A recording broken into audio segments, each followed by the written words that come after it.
I want to talk about DMARC records. Now, first of all, DMARC record is one of the big three records around email authentication that you should implement in order to optimize your chances of passing email authentication checks when you send an email message and to better your chances of getting your emails delivered into the inbox, hence improving your email deliverability. Out of the three main records, which are SPF, DKIM, and DMARC, DMARC is probably the most complex one because it actually utilizes SPF records and DKIM records as well as those frameworks in order to pass its own authentication.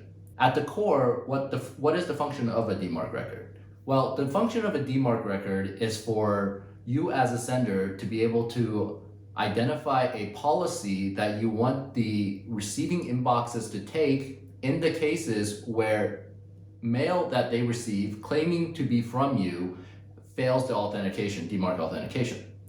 Now that sounds a little convoluted, but it's mainly a tool to be able to have some agency as a sender to indicate to those receiving inboxes like Gmail and Yahoo what you want them to do in the cases, say, of spoofing attempts and other mail that may not be legitimate, but that are claiming to be from you.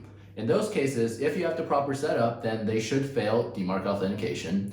And because you define a policy, then the inboxes should honor your policy and either do nothing with the mail to quarantine it or to outright reject the mail that is potentially illegitimate. With that said, let's look at what a typical DMARC record looks like, and that should clarify a few things. First of all, just like the other two, the SPF and DKIM, it's going to live as a text type record in your DNS system. With DMARC, the root host syntax is _DMARC, and if you're placing it on a subdomain, then it'll be _DMARC dot whatever your subdomain is as a host, and the type of the record is a text record, and then the value has a few tags similar to SPF and DKIM, but with its own nomenclature to indicate the key elements of a DMARC record. So first off, you have V equals DMARC1, which is indicating the DMARC type of record, the first version. Then there's a P equals, which defines a policy and is very important. The policy, essentially, you have three choices. You have none, you have quarantine, and you have reject. And those match up with what we just talked about, which is what you want the receiving inboxes to do in the cases of failing DMARC. None is to have them do nothing special. Quarantine is to ask them to quarantine your email, route it to spam, or otherwise get it away from the inbox.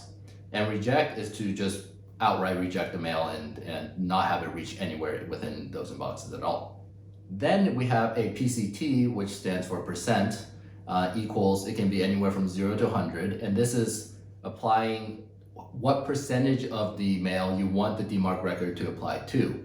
So you can choose maybe 10%, 100%, 50%, it's up to you, and basically it usually we go with 100% to start unless you're stair-stepping up into higher degrees of strictness with their policy. So I'll explain that in a moment. But for now, the last important piece is this RUA and RUF, these tags. These essentially stand for aggregate reporting and forensic reporting. What you want to do with these tags is you want to include an email address or a set of email addresses where you can receive the reports generated automatically by the receiving inboxes. If you don't put any emails on the RUA in particular, because pretty much all the major inboxes will give you aggregate reports, the RUF, a lot of them will not give you too much information or straight up will not send you RUF, forensic reports. For example, Gmail doesn't send forensic reports. But it's key that you put an email address here because then you're going to get those reports automatically generated and sent to you on a regular basis to that email address, in which case then you can go into those XML files and actually read out the results of mail that inbox received and that they authenticated or failed authentication. So those are the key tags of a DMARC record. But there are also additional tags that I won't go too much into for the moment, but just know there you can dial it in even more.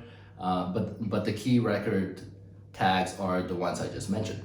With that said, how do you actually utilize a DMARC record? Where do you begin with it?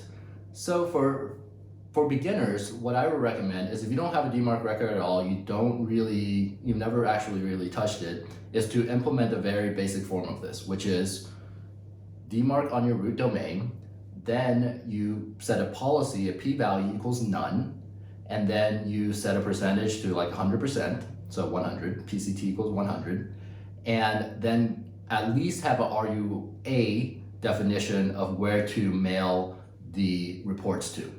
So that setup, what it gives you is it's not telling the receiving inboxes to do anything special with your mail yet, hence the policy equals none, but it's applying the DMARC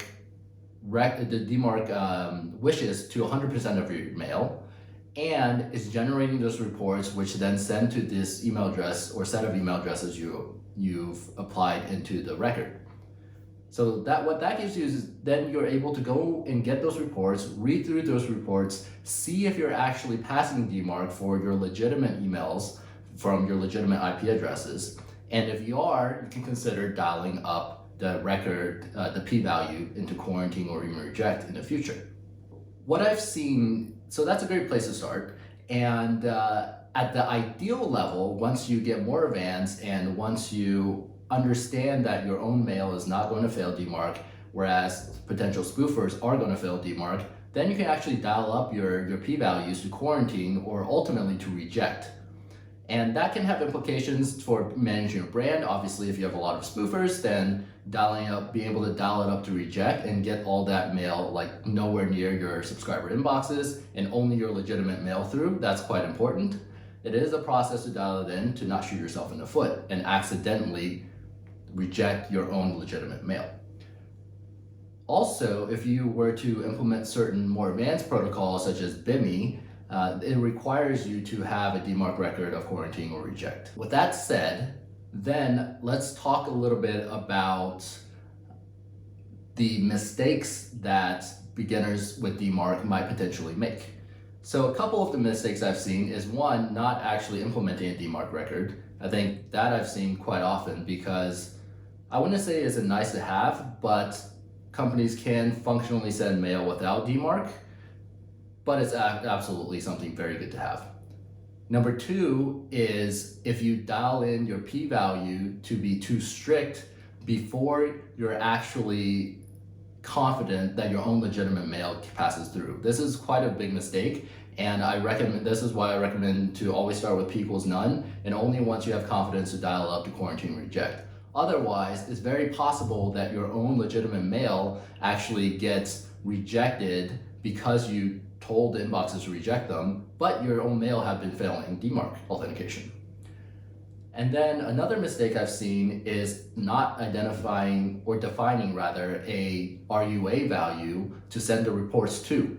So not giving a value for the email address to get the reports. Now, if you have a DMARC record and you're not getting reports nor reading reports, then it's much less valuable to you to get insight into how your mail authentication is behaving. So I guess that segues into another point, which is getting the reports but never reading through them. Without reading through them, you don't actually get an understanding of how good your authentication is with DMARC. So those kind of cover a basic set of mistakes with DMARC. Now, I think I'll take a moment here to dial into a little bit how DMARC authentication sort of works, because as I alluded to at the beginning of the video, DMARC is a little bit more complicated because it utilizes both SPF and DKIM as measurement indicators of whether or not DMARC authentication is passed. Take a deep breath here. DMARC basically requires either one or the other to pass in order to pass DMARC authentication. And the first set is you have to pass SPF authentication and SPF alignment. The second part is you have to pass DKIM authentication and DKIM alignment. So for DMARC to pass, you either pass number one or number 2, or both, and your DMARC will pass. If you fail both, then you will fail DMARC authentication and then kick in the policy that you requested. If you pass either or both, then you're able to pass DMARC authentication and your mail should go through. Now let's talk about this first piece and second piece. Notice that both of them require both the SPF or DKIM to pass and alignment. Now that alignment piece is sort of confusing perhaps because that is different from the actual passing of the authentication. That alignment piece is really talking about the alignment between your from address domain and the domain that is associated with either SPF or DKIM. So on that first level with the SPF passing and SPF alignment, what the alignment piece is looking at is the domain that you put in your from address the same as the domain that's associated with SPF, which is actually your return path or envelope from address. Now, depending on your settings, by default, if you're using a subdomain and it's a loose match, it will still match and you'll still check out and be fine. But if you define the match to be exact, you have to have the exact domain or subdomain matching between those two, the from address and the return path address for SPF. For DKIM, it's a similar concept, but that alignment is looking at your from address and your DKIM domain, which is D equals under DKIM header tags. I know that can be a bit confusing, but at the end of the day, what it means is you really should be targeting passing either the SPF plus SPF alignment or DKIM plus DKIM alignment, and ideally both. In my experience, sometimes it's probably easier to pass the DKIM piece because when you send from third-party platforms, a lot of times you need to go through a lot of additional setup in order to get your SPF aligned on the domain, because sometimes they just use their own default domain that's different than yours, which will knock you out from contention on that first level. With all that said, the summary for this is that A, you should have DMARC records. B, start loose, start with P equals none, 100%, getting those reports and reading those reports. And then from there, understanding that you want to be passing either one or the other criteria, and ideally both those criteria, and then you will be golden in terms of DMARC authentication. And then I guess 4 would be, once you get all those pieces in place, then it's time to consider looking at ramping up that p-value equals to quarantine and ultimately perhaps to reject in order to have better control over managing potentially bad actors who are trying to pretend to be you as a sender.